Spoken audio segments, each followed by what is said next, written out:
вторник 10 февруари, кратки вести во 12 часот.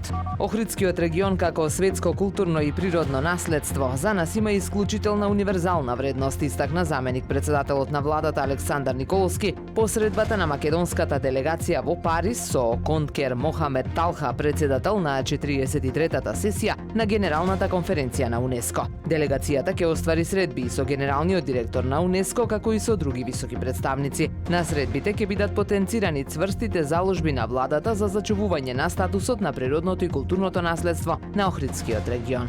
Студентите во студентскиот дом Никола Каре во Охрид од вчера се без струја, а според објавените информации на социјалните мрежи немаат и грејење и топла вода. Во видео објавено на Инстаграм се наведува дека проблемот наводно бил поврзан со неплатени сметки за електрична енергија. На официјалниот профил на студентскиот дом на Facebook е објавено извинување до студентите кои се сместени во домот за прекинот со електрична енергија. Од ресорното министерство биле известени дека во текот на денешниот ден проблемот ќе биде решен. На социјалните мрежи е објавен апел за помош на семејството Ѓоршевски од селото Велгошти, чиј дом е сериозно оштетен, откако на 6 февруари избувна пожар по експлозија на плин, при што беше повредена 44 годишна жена. Секоја донација без разлика на износот значи многу и помага во процесот на закрепнување и обновување. Сите кои се во можност да помогнат може да донираат на сметката за донации отворена во Унибанка на име Тодорче Ѓоршевски.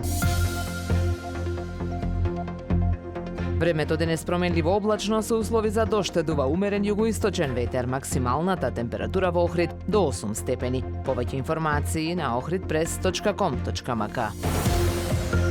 Уредник и водител на вестите Даниела Спасик, технички реализатор Реджеп Селман.